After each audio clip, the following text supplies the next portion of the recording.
because last year around April, I got arrested. Mm-hmm. And when I got locked up, God, he was like talking to me in there. And then I got out. I was in there 6 days, got out on the 7th day. I lost my car, I lost my crib, I lost my job. So I was really like at the bottom, you know what I'm saying, hit rock bottom. He kind of stripped me of everything. And I was like, now I'm all you got. Can you hear me now? Like, can you hear me now? Hi, I'm Jay. Hi, I'm Marie. And today we're breaking up the lyrics. No, we're not, but we record one thing, right? Yeah, so first off, welcome to another episode of Good Soup After Dark. And today, just like Marie said, we broke down some lyrics over on our other channel, The Recipe. We had some pretty great artists come through today. And while the set is still up, we just decided to record this intro, just say hi, and hey, listen, want to bring awareness to the Recipe platform. We're on YouTube, TikTok, Instagram. And exactly on the Recipe platform, you as an artist can break up your lyrics, talk about what's behind these lyrics, and open up to your audience. And well, we have a great episode for you today. A very special guest. Just like a lot of the artists we've interviewed up until this point, he's very multifaceted, multidisciplined. And we hope you enjoy this episode of Good Soup After Dark.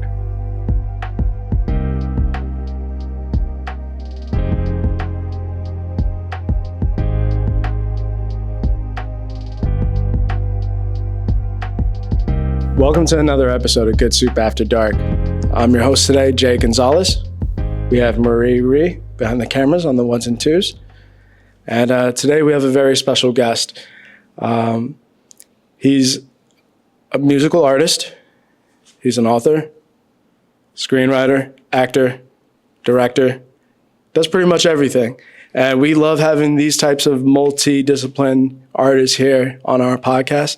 I'd like to introduce everybody to Lonnie Gutta. How are you today? What's going on, y'all? I'm good. How you doing, man? Not too bad. Thank you for coming through to Philly to shoot this with us. And, you know, before we start getting into our topics, that's your camera right there. All right. I just want you to introduce yourself to the people and let them know where they can find you. What's good, y'all? My name's Lonnie Gutta. You can follow me on Instagram at Lonnie Gutta Absolute. 2 N's, 2 T's. That's all it is.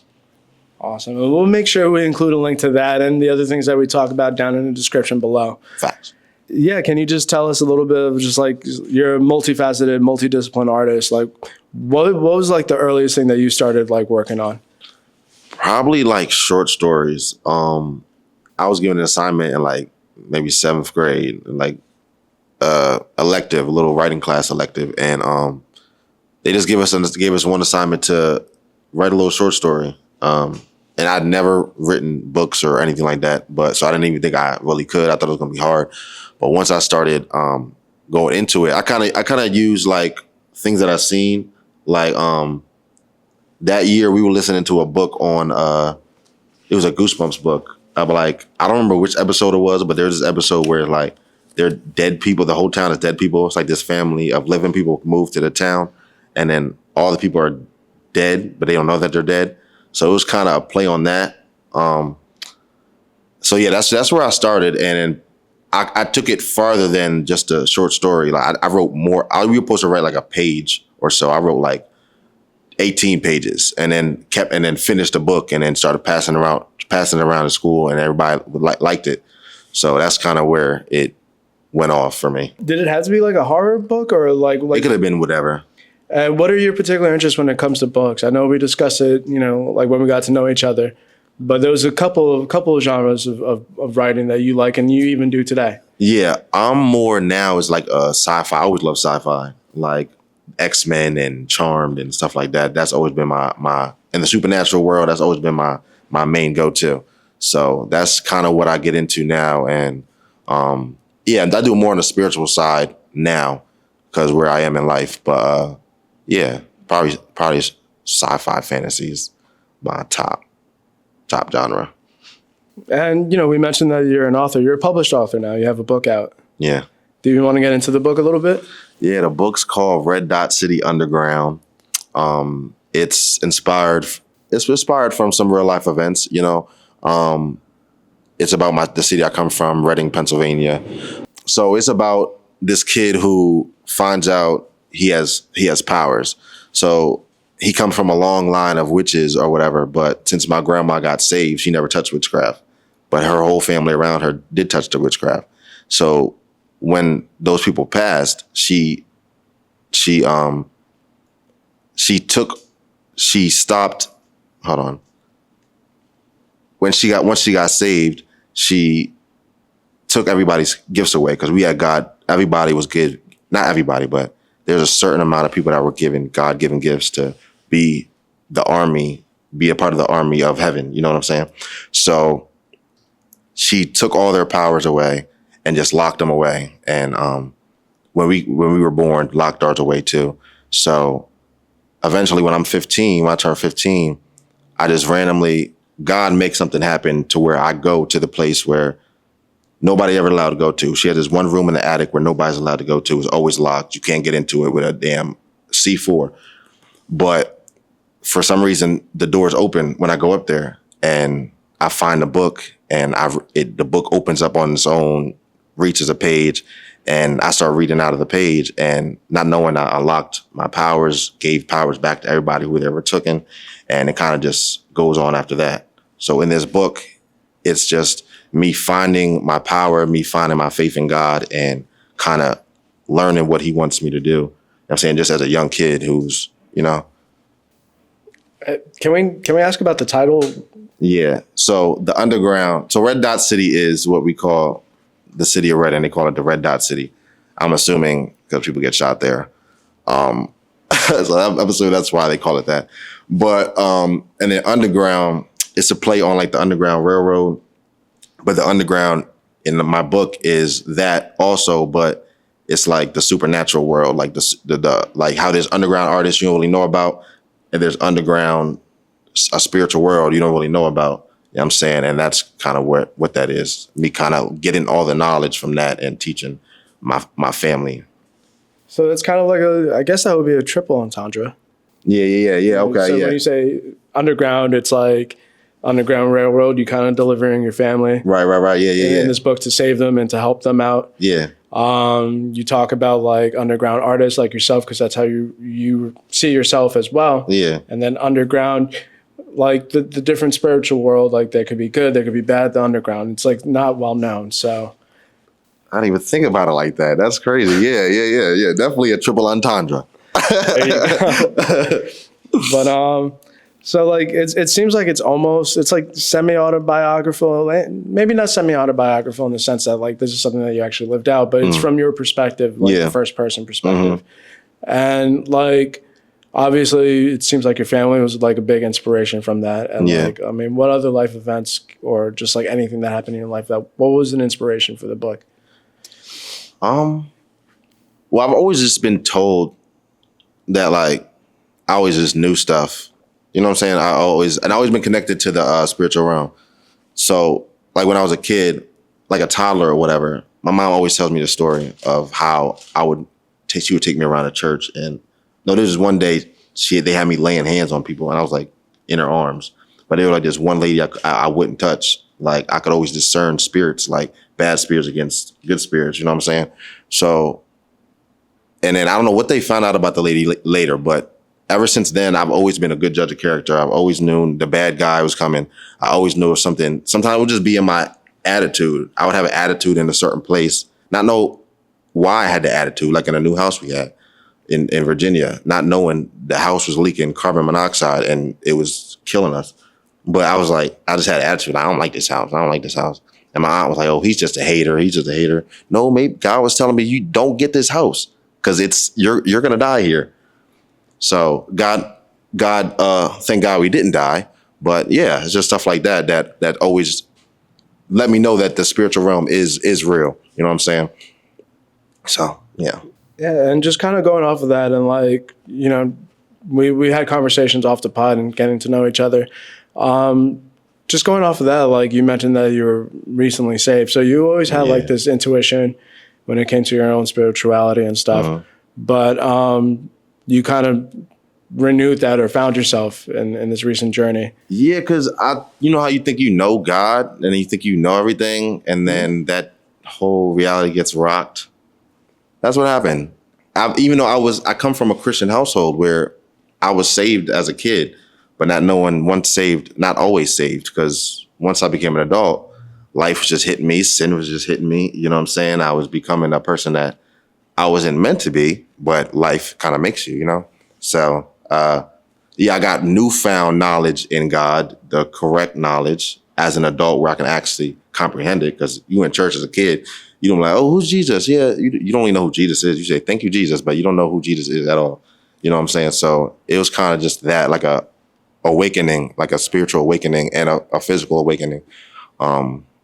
Yeah. So now I know the real God and what's really going on. And once you see his face, not really see his face, but once you have an encounter or come in contact, it's something that you can't really go back on that. You can't really go back to the old world. Once you see the new world, you're like, oh my God, you know? Yeah, and obviously that's an influence on your art. Yeah. When we first saw you perform, Slim's open mic down in Delaware. Yeah. Like, and I brought this up to you too. Like, I noticed that the first song seemed more secular, where the second song kind of seemed like a little more faith-based. Mm-hmm. And like we mentioned, like you're a multidisciplinary artist, like you do different types of art. Yeah. And music's one of them. I think this is a good time to segue into like the type of music you do, the type of music you did, and where you plan on moving forward. So however you want to like just tell us about your musical journey, man. So I've always been like a singer. I've always could sing. I've never thought I could write music. Like through high school when I was in choir, and I would like do performances, talent shows and stuff, and I would connect with different artists down there, different bands and stuff. And they was always telling me, "Oh, you need to write your own music. Like you would sound so good on like if you on your own song." I'm like, "Oh no, I'd just rather have somebody write my music and I just sing it," you know. Until I just started actually writing. Like I just didn't know how to write, and I took one of my favorite songs from Janae Aiko. I don't know if you know what that is. Mm-hmm. With the You Verse Me, John. I kind of just looked at how the lyrics were, what she was talking about, the structure of it, and I kind of just went off of that. And after that, I'm like, okay, that's a little easier. And it just got easier after that. And then the words just start like coming, you know what I'm saying? And then I smoked a lot at that time. That's when I first started getting high. And when weed did what I wanted it to do, now it just does what it wants to do. So I don't know. But yeah, it's just like with the creativity was flowing. It was just like it was crazy. So I started out with like get high music. Mm-hmm. With like ASAP Rocky, and that's when Schoolboy Q back then was big, you know what I'm saying? So that's the kind of stuff I would just listen to, and that's the kind of stuff I want to make. Then then people were telling me, "Oh, your music's too slow. Like speed it up a little bit. Like make something like, make people." I'm like, at first I was like, "You don't tell me how to write my music. Like it's coming from me. Like it's my art. Like how you gonna tell me to write my art?" But then I was like, okay, I do want people to actually like it and want to listen to it. So I started doing beats of like Playboy Cardi, like more high, like bass type of trippy type stuff. And then I got into like the neo soul. Now I'm getting into like the drill rap, but now I'm saved. So I'm like the Christian drill rap. And now I love lo-fi. So I'm like, I really want to get into lo-fi. Like, you know what I'm saying? So it's just, I don't know. I'm with whatever. I'll do country. I'll do reggae. I'll do whatever. I'm rock. I can't wait to do a rock album. Yeah, I'm with it all. I believe that any artist must try different stuff to understand what's actually yours. Mm-hmm. Because doing one thing forever is not actually artistic. Right. It's more, well, I want to be good in it. So you can be engineer forever and not be artistic. Right, but if you try different stuff, that you try to find yourself. And I think it's like the artist's life, it's consistently finding and looking for yourself. Yeah. So I kind of understand that. Yeah, if you take a look behind, there's a whole bunch of different types of stuff like that. Right, different art styles. I'm like, okay, yeah, definitely. It's also you've seen something in a TikTok, like someone do the pottery, and you're just like, oh, I want to do this too. I have a couple rock like this stuff that I did, and I'm like, well, it's not for me, but I at least try. Yeah. Yes, I guess just like as another artist, like how do you pick your projects and like your genres and stuff when it comes to the music? It's kind of just a beat. Like I'll just be on. That's why I need a engineer, like an actual music engineer. Because I just be on YouTube just surfing, and when something come up, I'm like, okay, I know what a genre I want to do. Maybe I want to do house music. I'll just look up house music and just be on there, kind of just surfing through everything because I don't really find much that I like, things that can attach to me. And then once I find that thing, then the words come because I can't just write a song with no music. Like that's not my artistic process. I gotta hear the music. The music is gonna send off synapses, whatever it's called, and it's gonna bring up memories and stuff, and that's what's gonna flow through the. You know what I'm saying? So you try to stay open. It seems like. Yeah. Gotcha. And just like how has that affect your recent faith? How has that affected the writing process? Well, now I gotta make sure either like if where I'm at now, if it's not glorifying God, I don't want to be doing it. You know what I'm saying? Also, it don't always have to be about God, but it can be about me as well. But if it's something that's against God, if something that's like turning people towards sin, like I'm on there talking about having sex with women and stuff like that, smoking drugs, doing all types of weird stuff. Now, I'm gonna call it weird. I still get high, but I'm working on that. The Lord working on me. Okay. So if it's just that's nothing that are glorifying God. It's things pulling people away from God. So I got to make sure I'm conscious in what I'm saying and what I'm portraying, because I no longer self, but I no longer live, but it's Christ who lives within me. So I got to make sure I'm representing Christ in a respectful manner. Like if I'm representing my Father out in the, you know what I'm saying? I'm out there cussing people out and dancing on top of tables and my dad looking like, my mom looking like, come on, bro. Really, you got me out here looking crazy. Like I ain't raised you right. So that's kind of what it is. You're trying to make something that you can be proud, your parents could be proud, and God and Jesus be proud of you too. Facts. That's great. That's all it is. As long as they're happy, I'm happy. Now, like, I'm not challenging you in any way, but what I would say is, like, it seems like you're kind of in that transition period. Yeah. Because, like I said, when we first saw you perform, like, you're still performing the songs that people were familiar with, that sound good. Yeah. Get people dancing. Like, does that kind of cause, like, any type of conflict within you? Because I know, like, on one hand, you want to do what you feel is right and, like, how you want to lead your life. But on the other hand, too, it's just like, as an artist, you're kind of a vessel. You know, like you want to have people enjoy themselves and you want to still portray the art that you felt was appropriate at the time. Like, does that cause any type of conflict within you when you do those kind of older songs? Yes. Every time. There's some songs I probably won't perform anymore. But there's still songs out there that people love, that I feel like once it got out there, it could make me famous. You know what I'm saying? So is it like I throw those songs out and like lose? There's my issue right there. If is fame worth my soul? No. So now you see. So now it's like throwing my old stuff away or let it be what it is, and just allow people to listen to it. You know what I'm saying? It's who I was back then. It's not who I am now. You know what I'm saying? I've changed. Even in my old music though, I was still talking about God. Like you probably find one song that I didn't mention God in there, but the content's different. So I feel like once I have a good enough repertoire of my new saved music, then I'll just performing that. And if people like it, they like it. If they don't, I could care less. If you, I got music on Apple Music, Lonnie Gutta, go ahead and listen to your heart's content. You want to party, go ahead party. If you want to get awoken, because I'm always speaking knowledge, whether it's secular or gospel, it's knowledge. So go get you some. Kind of based off of that, like, let me ask you, like, and this is personal than it is, but like, do you feel like in a way, like being resaved and then trying to transition the type of music you're doing, like, does it feel like you're starting over, and does that like kind of like instill a little fear in you because you've been working so hard, with the music in the past and now it's kind of changed? Like, is this starting over, and does that worry you? Worry? No. It's just like letting go, like some of your art, throwing some of your art pieces away.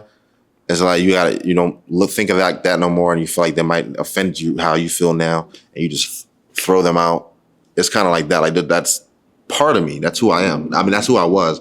That's my brain on those songs. You know what I'm saying? So it's like throwing pieces of my brain away, but we are to die to ourselves every single day. So, you know, gotta let go of the old. I'm not gonna lie. I got kind of side. Oh, go ahead. No. Oh, can you rephrase what you read? So like, I guess like what I mean was like, you've worked hard to make music for how long again? Since like after high school. When did you start putting music out? Probably 2015. So 2000. So we're talking about 10 years of work, and like, can you give me a rough estimate day when you feel like you were saved, and that's when you started to try to transition your music? Was that last year? It was last year around April. Well, I think it was a time I got arrested, and when I got locked up, God, he was like talking to me in there, and I'm like, it's like this people. He always sends people his people my way. Fortunately, he always sends people my way. So he was just talking to me in there. They had a Bible in there. I was like, I got nothing else to do. Might as well read the Bible.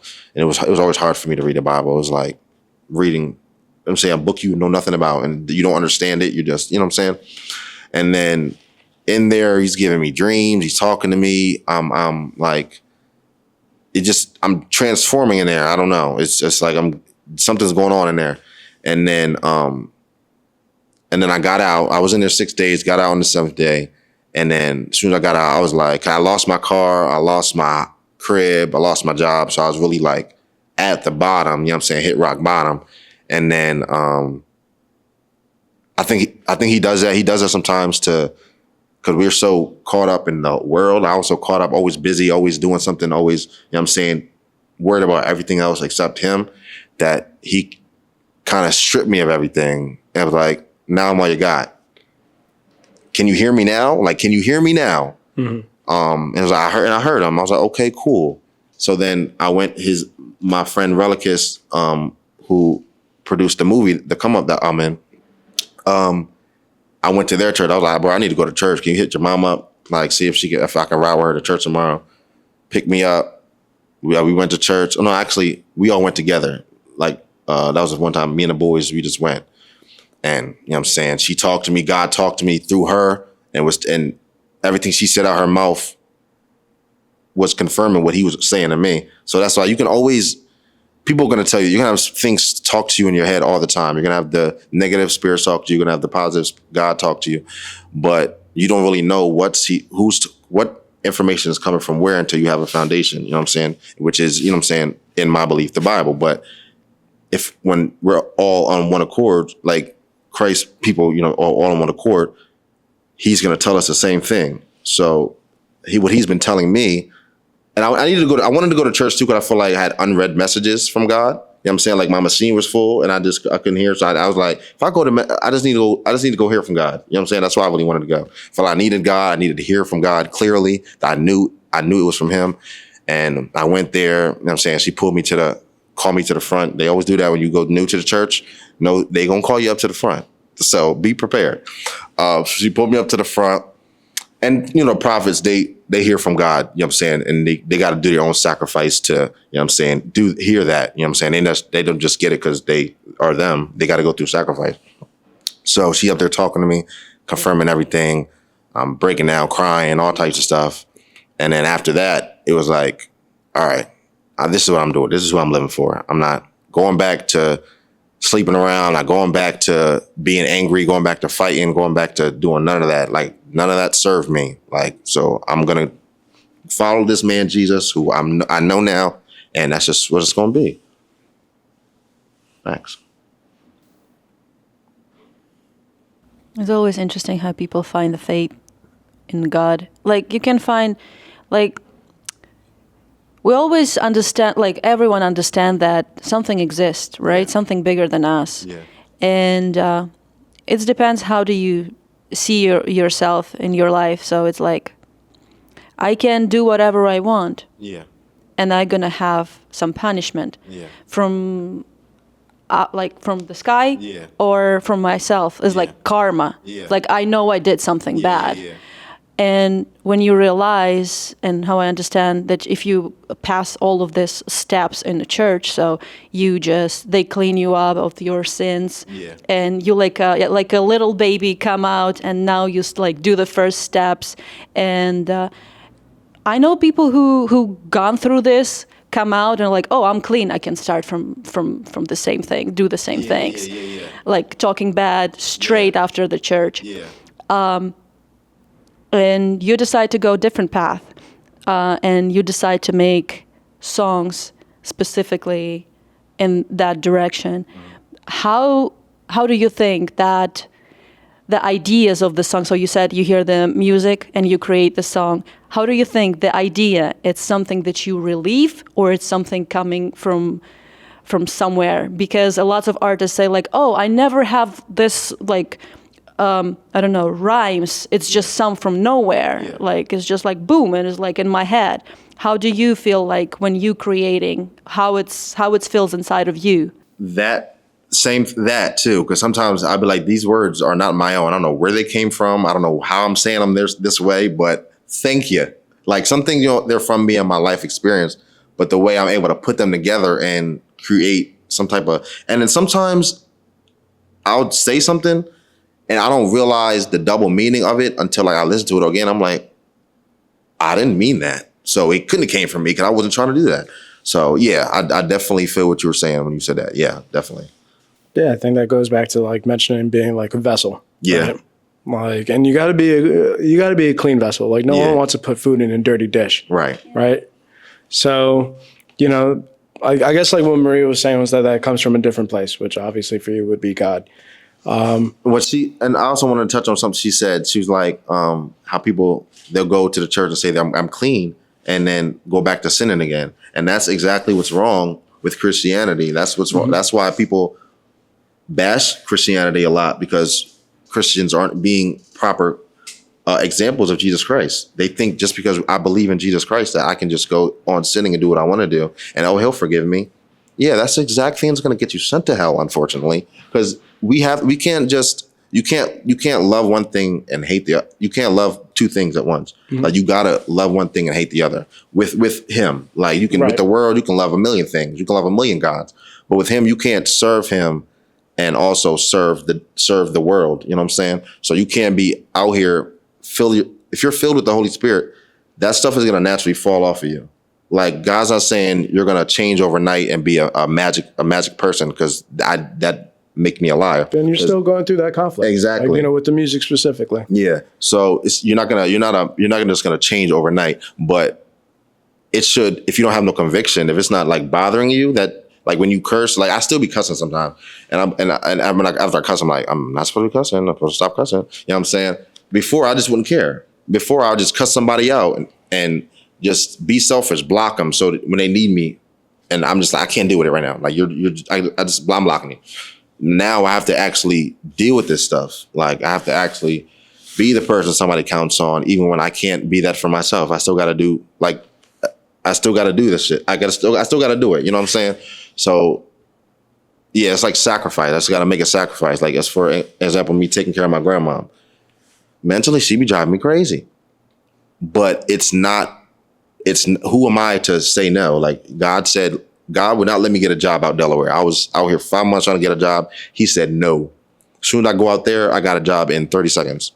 So he nobody else really wanted to, you know what I'm saying, handle that load of my grandma. Not that she's terminally ill, but she has, she caught cancer and she has to have treatments and stuff, and she couldn't get around as well at that time. So nobody else wanted to do it. I'm going to do it, whether I get paid or not. And I wanted to get paid to do it. You know how you take care of your. But if I didn't, I was okay with that, because God was going to provide and all that. And he has provided. He has blessed me because I was obedient. Same thing with my brother. Normally I would just leave him do he's grown. Why do I need to help you with anything? You're grown. You should have did yourself. Should have made the right decisions. You know what I'm saying? But he's in a position I once was. And I had people who helped me. So why wouldn't I help my own flesh and blood, whether we're, like this or not? It's still things you have to do. So yeah, it's just all about self-sacrifice at this point. Being more than yourself, because it's not all about you, Yeah. Like with this sacrificing, do you have something back I'm talking about like, we recently talked that any relationship, it's kind of, you give me something, I give you, like I take something from you. With a God, it's the same thing, right? So I give you my life. Yeah, I'm gonna do everything for you, and from you, I want to like, not a want, but I expect. Sorry. Yeah. That you give me a path that I can go like freely and be healthy, I be safe and successful in one or another way. Yeah. Do you think that the believing and do everything as God wish, that give you something back? So you said you sacrifice a lot, sacrifice that person who you was, sacrifice to become a person who you right now. Right. Do you think you have something back? Like, I don't know. I just trying to get an example. Like you help your granny, and she just one word, she just say you something, and you just like, oh, I did it right. Like I feel like everything right. Or like you said about the work, I can't find the work, but I just need to move, and I get the work like real fast because I go to right path. Yeah, listen. Yeah. So yeah, I mean, and it's also going to be suffering because when my grandma, she drive me crazy. I didn't emphasize on that enough. Insane. I like to the point where my eye was twitching and all, like couldn't sleep well. Like it's a lot. So when someone has OCD and every little dust piece out of place is an issue. So it's been a lot for me. So yeah, I was up there safe. I didn't have to worry about bills. I didn't have to worry about really anything. I just had to help take care of her and deal with, some mental stress. But yeah, I feel like, so when you said a lot of people expect, me do this and he's gonna do it for me. Like he's a barter, or I don't know if I'm using that correctly. The barter, I mean, I give you something. Yeah. Like really, like if you're bartering with him, and it's kind of, these things are already ours. We already have these things for us. We just have to receive them. And there's things that we have to do to receive, like, you know what I'm saying? Because there's things we can do to forfeit them, and there's things that we can do to receive them. So I think if you do think, God, if I give my life to you, can you give me a car? If I stop cussing, can you give me a bunch of money? He's going to be like, no. Because how is that going to serve? How's that going to help me? How's it going to help you glorify me and help yourself become a better person? It's not. Because you think you're just going to be able to do good things, go give somebody $5 and you're going to get something good, but your heart didn't change. It's really, he cares more about the heart than even in our actions. Because I could be a prostitute on the street somewhere, but my heart is wrenching for God. My heart is like yearning for God, and I'm always loving the people. I take care of people even when they don't take care of me. You know what I'm saying? I'm showing the love of God, even though I don't have things to give. You know what I'm saying? I feel like that matters more than us like pretending to do good things so that we can get something from God, because that ain't gonna do nothing but piss him off.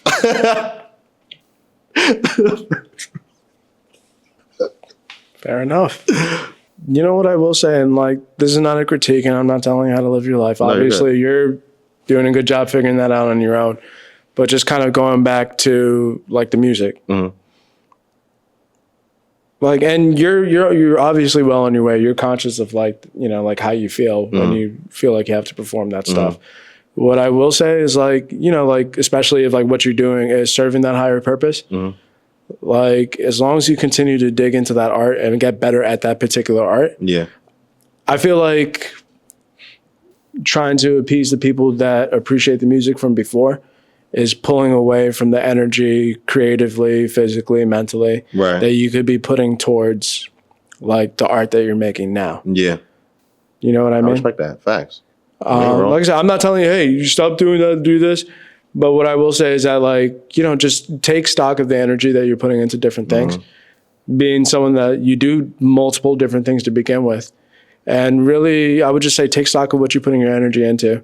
Yeah. Because like specifically with the music, you could really be, you don't know, like maybe if you completely give that up and you just get better with the type of music you're making now, that may put you in a better place, like financially, socially, where you can spread the message that you actually want to spread, if that makes sense. Yeah.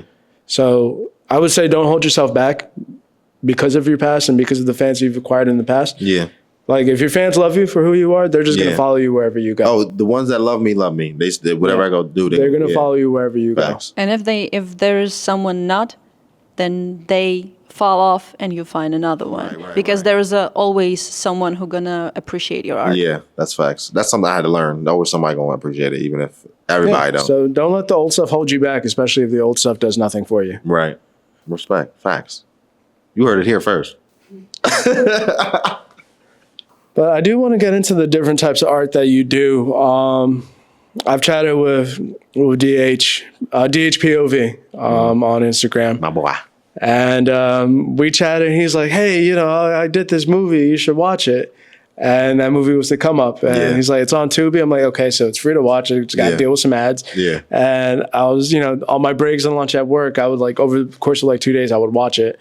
And, you know, you're obviously a big part of that movie. You want to talk about that process and like just give people a quick rundown. I said you can find it on Tubi, but you want to just give people a quick rundown on what that is and what that was like for you? So it was a new experience. It was the first time I ever acted in anything on screen. So it was first we were doing like the Delaware Wild and Outs. We were doing like the little comedy shows and stuff. And then he branched, and we were doing skits and stuff too. And then he branched into the movie. So it was kind of, we started out with a bunch of people, you know what I'm saying? People wanting to become a part of it. And then realizing what it took to have to actually shoot a movie. You have to come to rehearsal every week. And you have to learn the lines. You can't just come up and think you're going to talk. That's why most Tubi movies look like, they call them Tubi movies. Because it's like you came and you got the script then and you just started, you know what I'm saying? Which isn't bad. Sometimes you got to get it how you get it. Because working with these actors, sometimes you just got to do that, because I've had to do that. Give people the script the day of, because I might not see you tomorrow. I might never see you again because people play around. So, so it was just that. It was like we was losing people, we was gaining people. It was fun. You know what I'm saying? It was a lot of long nights, a lot of work where you weren't getting paid for it, but you might as well have been at a 9 to 5 for 12 hours. Yeah, it was just a learning experience. You know what I'm saying? It was fun. I was working with my boys. I didn't have to do much acting because I was myself pretty much the whole movie. But yeah, it was fun. Yeah, it was fun. That's what I always wanted to do. And it's more of I guess it's more of an action comedy, right? Yeah. Yeah, it's definitely action comedy. There's definitely some dark parts in there for sure. Yeah, so just to give you a rundown of the movie, it's about 3 friends who need money for 3 different reasons. My character needed money because my brother got himself he was in drugs and stuff and got himself caught up, and now somebody want to hold him for ransom, and I got to have money for him. My other boy, Relicus, he needed to pay off some drug dealers of money he owed. Boom. DH, his character owed rent money. He was getting ready to get kicked out. So, and a kid on the way, right? And I had a kid on the way. So we were just, you know what I'm saying, in desperate situations, had to do some desperate things, and it gets a little wild, but you're going to laugh, you're going to cry, you're going to have a good time. That's all I'm going to say. So, like, me particularly, Marie knows this and she laughs at me, but, like, I'm a fan of, like, late 80s and 90s action movies, whether they're really good or really corny. Like, one of my favorite movies is, like, Arnold Schwarzenegger in Commando, and he has, like, the craziest one-liners. Like, the only one that comes to mind is, like, when he kills a guy in an airplane, puts a hat on his head and covers him with a blanket, and he tells the air stewardess, "Don't bother him, he's dead tired." Like, I love that. So, like, I'm always interested in, like, I'm particularly interested in, like, the action aspects of it. Yeah. The one scene that comes to mind, I think it was the barbershop scene after your brother rips off the other, or trying to rip off the other drug dealers. Yeah. Mm-hmm. And then everyone just starts shooting each other, and, like, people are, like, spitting up blood, like, I'm not ruining anything. I think that's, like... But, how is it shooting scenes like that? I don't want to give too many other scenes away, but like that. For that particular scene, I don't even think I was there for that one. No, you weren't there, but I know, like, I don't want to give too much away because there's, like, a scene. Okay, like, so like, yeah, okay, so those types of scenes in general. Got you. So from the standpoint of the person, like, being the person seeing that person died, and, like, how the reaction of it is, like, that's what you mean? It's definitely a lot, because in certain scenes where you might have to act emotional on the spot, you might be able to do it by yourself when you're reading your lines, but when you're around a bunch of clowns like I am and laughing any 5 seconds, it's like hard to get in that character where you got to cry and be, you know what I'm saying? So it's definitely difficult. It's definitely probably one of the most awkward scenes to do, like having to deal with people who are being shot or like someone is dying. Yeah, I think you just got to get something like when you get working those scenes, like make sure clear them out. If you get the it's like a classroom. You got to put the clowns in the back of the classroom so the people who want to do their work can do their work properly. So yeah, put the clowns out so you can get a good let your actor get in a good headspace, play some sad music, do what you got to do, show them a picture of whatever you got to do to get them into that motion. Because once they're out of it, it's like you just gonna get what you get on the screen. That's what it's gonna be. But when you watch it after, so at the moment it was funny and you understand. I was like, oh, it's a tragic, but it's in the moment he have like funny face. Right, you know what I mean? But when you watch the movie, how feelings change or not? Are you still like, oh, I remember this moment, or just like watching and like, oh, that's actually really sad. So yeah, when I actually see it and the music's going on and I was like feeling like, oh, like I'm believable. I believe it. But but it was like just still being in that, I you know what I'm saying? It's not gonna affect me. I'm not gonna cry like I would if I was never in the scene, you know? Mm-hmm. Can you imagine how actors see like some episodes that they have like a lots of bad shots and they're laughing and everything, but it's dramatic and they just rewatch it and it's like, oh, so it's sad, but I remember all the bloopers that I had before. All the bloopers, man. That's all it is. That's hilarious. Is it fun doing shootout scenes? Yeah, it was definitely fun. That was my first shootout scene, and I don't know if you noticed in the movie, but I was the only one that loaded my gun. Everybody else just had unlimited bullets. I'm the only one that reloaded. Boys being boys, they like shooting in the movies. That's so fun. It's like a playing. It's like a game. It's like a pew pew, but it looks like more realistic, and it's in a movie. Yeah. Nobody's actually killed. You know what's funny that you said pew pew, because I couldn't stop doing pew pew. He was like, "We gotta shoot it over because you keep doing like pew pew pew pew," like the whole time. So yeah, that's funny. Yeah. So if you want to know the scene that we're talking about, you got to watch it. Definitely gotta watch it come up on Tubi, and you will see. It's about 15 come-ups on there. So we'll put the right one on there. Don't worry. Make sure you see our name: Delonte Oliveri, Relicus Reynolds, and DeAndre Huggins. Yeah, put your government out there. I don't care. Well, bleep. No, I'll make sure I put the proper link. I have it saved on my Tubi page awesome. Anyway, so don't worry about that. But what are you working on any other movies with the crew? So we recently just got finished filming something called Major Payback, where another main character of, I don't know if I should give away that I'm the You don't have to give away too much, but I'm the antagonist. I'm going to say that I'm the antagonist, so I get to be the bad guy this time. Yeah, you know what I'm saying? Yeah, I get to. I wanted to do something different. I wanted to show I wanted to be somebody crazy. You know, it's really more. It's like I have a little bit theatric background, and I always have I always play the bad guys. And I think it's more fun because in real life you don't want to be a bad guy, but like you still have this kind of like, oh, I want to be bad, and it's the moment where you can be bad and everyone gonna be satisfied with that. Yeah. Facts. So look out for that soon. For sure, Major Payback coming this year. We finishing up some filming, and then he actually has 2 movies in the process of being filmed right now. The second one's called, well, the other one's called The Guys, but they just kind of got started in that one. But yeah, the Major Payback should be in theaters this summer, hopefully. Okay. Hopefully. Sweet. Yeah. Well, we're gonna be looking forward to that for sure. So we're talking about the movie you was part of, but we also know that you have your own. Yeah. Can you share what is this? What is it about? Okay, so I have this show called We Care Rideshare. It's probably it's my second web series. Before I lost my car, it was about just a rideshare driver, the life of a rideshare driver, you know what I'm saying, running his mom's company. And he got a little bit of attitude. He's not your nicest rideshare driver, but he gonna get you where you need to get to, and it's gonna be safe. And he, during these times of him taking these people places, he goes through different things, different crazy scenarios are happening. I only got 4 episodes in because, like I said again, I lost my car, so that kind of stopped production. But I do plan to get back into production now that I've moved. Some things have moved around. God has been blessing me, so it's time to get back into action. Thanks. The one episode I want to talk about in particular, because it's the one that I saw, you pick up a rapper and his handler. Okay, yeah. Strap Life and B-Mac on a track. Yes, and he's an actual artist too, right? Yeah, Strap Life Skizzy, yep. So we'll make sure we shout him out.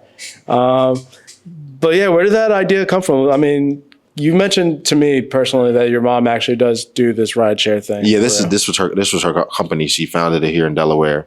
Not here in Delaware, in Philly. She founded it in Delaware. Just a safe rideshare. I think she kind of wanted it to be for like, not just for women, but you know, women need safe rideshare experiences. So she wanted it something like that. You could hire a driver for $20 an hour that you'll know that'll get you back and forth to work. You know what I'm saying? So once she did, cause my mom liked to move around. You know, she liked to travel. So she moved to Vegas, and I was kind of handling it down in Delaware. And now she's in New York. You know what I'm saying? So we're working on some things, get ready to start that back up too. So yeah. So where did the premise for that particular episode come from? Like, is that from personal experience where you deal with rappers that? No, really, his coat. He walked in the Rail's crib with that white bubble coat on, and I was like, it gives gangster diva. So like, it gives gangster diva. I couldn't see him being a problem and giving people issues, like being real bougie. And I just started sitting there and writing, and it just started flowing. The whole episode came out in like maybe 10 minutes. And it really just came out of nowhere. I had no experiences. I me personally, only had one client with that actual job. I was taking a girl back and forth to work every now and then. And that was my only, no, I did it twice. Some other guy too. But yeah, I really didn't do that much. So really, I'm just pulling it out of my ass at this point. That's where it's going to boil out. But that jacket was inspired to make him that character. Thank you for wearing that jacket, Strap. You're doing the Lord's work. Because, you know, with a name like, what's his full artist name? Strap Life Skizzy. Strap Life Skizzy. Yeah. Yeah, so that puts off an air, right? But then you kind of took that code and made it like, oh no, this is just an act. Like, we need to eat real food. We can't go to McDonald's. Yeah. So I thought that was pretty cool. And it also shows, like, not even realizing I was doing it at the time, but like how these artists will have this murder persona, but, you know, they're not really like that. They're just, you know, trying to sell some records, trying to, you know what I'm saying, or industry plant trying to destroy the community, you know, stuff like that. So I didn't realize that's what I was putting out there, but that's a part of the message too. There you go. Yeah, like, and you did the ride sharing like in real life a little bit? Yeah, I had 2 clients. Yeah. Okay. I did Lyft for like 3 or 4 months at one point in my life. Yeah, I did Uber. I tried Uber too. I had like 5 people. I came down to Philly, had like 5 people, and I was just like, I'm good off it. Because now it's kind of awkward when you're in your car, especially when you got somebody bougie in there. I'm like, oh no, every time I breathe wrong, you gonna complain or something? Like, no, I'm cool. Yeah, no, that's honestly, it's hard work because I did it full time because I was in between jobs. Mm-hmm. And yeah, just like maintaining the car, keeping it clean. And for whatever reason, people treat that compartment in your door as a trash can. So my mom loved it though. She loved Uber. She loved talking to people. She loved being, you know what I'm saying? She loved it, making bank off of it. Yeah, I know. And that's great. Me, I couldn't, not me. Yeah. You definitely have some positive experiences, you know, like thank God I didn't like have anything too crazy. Right. Like I didn't have like any crazy drunk people that threw up in my car, any of those kind of horror stories you hear. But yeah, no, it's hard work for sure. I found a weed grinder one time someone left behind and like Bob Marley's face on it. So that was kind of cool. But a little plus. But no crazy stories on your end. All that stuff is just from the head. Just that's awesome, man. But I also think this kind of experience probably helps to, because you see the different types of people, right? If you like taxi driver or Uber, whatever. It's a taxi too. So you just see different people, different characters. You can see how different people could be. And it helps you, for example, if you write a script or you write the book, you're just like, oh, I remember this person, right? Yeah. And he did this and this. And it can really lay down on this character like a jacket. Oh, that's exactly what I need. That's exactly what show this person, exactly how I want his character or she's character in a book, in a story, in a script.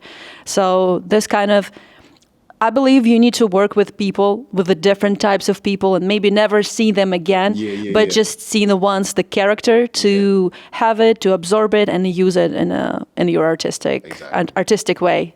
I always call you eat it, you digest it, and you create the art. So what's next for you, man? What are we, besides all the stuff that we promoted, like, is there anything in the works that you're doing? So I'm just working on a second book. Red Dot City Underground is, this is the first book of the series. You know what I'm saying? The coming of age, the coming into power book, and then the rest of it. I want it to be like the Marvel. I want to make the Marvel of the supernatural world, of the faith Christian, because it's a Christian based sci-fi book. You know what I'm saying? They come from God, and the Psalms have magic, have power that make things happen. You know what I'm saying? Like I like to use real life things and I give magic to them. You know what I'm saying? Give life to them. That's what I think. When you start to talking about the book and just like, oh, it sounds like comics. Right. Comic book. Yeah, like a novel, how it's called, graphic novel. Yeah, that's what I'm looking to make. I want it to be a graphic. I want it to be a graphic novel. I want to make a comic book out of it. I want to make cartoons. You know what I'm saying? Like I just want to do all that. Little action figures. I want to be a Comic-Con. You know what I'm saying? All that. Video games. I want to do all that. That's really possible. Like you create the world that I believe that the Comic-Con and all this people who's like into like Harry Potter have a whole universe inside of the book or like movie. Exactly. What stopped you to create your own universe? Yeah, Guttiverse is what's called. Guttiverse. There you go. Do you have musically future plans somehow? Oh yeah, I have a new album in the works. I don't know really what direction. Now when you're following God, you kind of just ain't no plan. You just kind of see where things are taking you. Like first I had a plan. I'm going to do this and I'll be here then. And now just like wherever the wind blows me, wherever the Lord takes me, that's where I'm going. So I do have some. I do want to make like a gospel EDM album, so you can play it in the clubs because you're not really listening to the words all the time when you're in those kind of settings. So just let the Spirit of the Lord power over you and heal your soul without you even knowing it. Make you dance a little. Yeah, make you dance a little bit. I want to do that. I want to do and then a lo-fi. Got like a lo-fi album in the works. So I want to do the EDM, the house music, lo-fi EP, maybe album EP, and then like a drill rap type gospel. You know what I'm saying? For the people who want to still hear that, but will be spiritually fed too. I won't be just feeding them garbage. So awesome. And the second book, I didn't really emphasize on that. Making the second book of the series of Red Dot City Underground. Yeah. Oh, and more We Care Rideshare. Yeah. More We Care Rideshare. So we'll make sure we're on the lookout for all of that, man.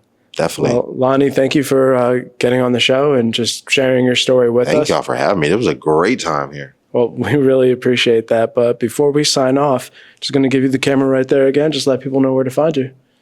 All right, y'all. My name's Lonnie Gutta. Once again, you can find me on Instagram at Lonnie Gutta Absolute. I didn't get my YouTube last time. You can find me on YouTube by my government name, Delonte Oliveri. DELONTE OLIVIERI. Okay. And then I'm saying Linktree, it'll be in the bio because, and then anywhere else you want to see me, just look up Lonnie Gutta and I'm there. Google me. Google him. Google me. Well, that being said, picture time. Cold weather, demonic predators got me itchy like a wolf sweat down. Seen her always in the break off on the flag. I seen her be the only circle fitted. It was on the place. I got no longer in it, it's no longer I'm about my chest. I can get it how I live it if I always do my best. I'm not the savior for my people, but it's Jesus in my chest. I am a vessel for the spirit to the beacon for the rest. I am a vessel for the spirit to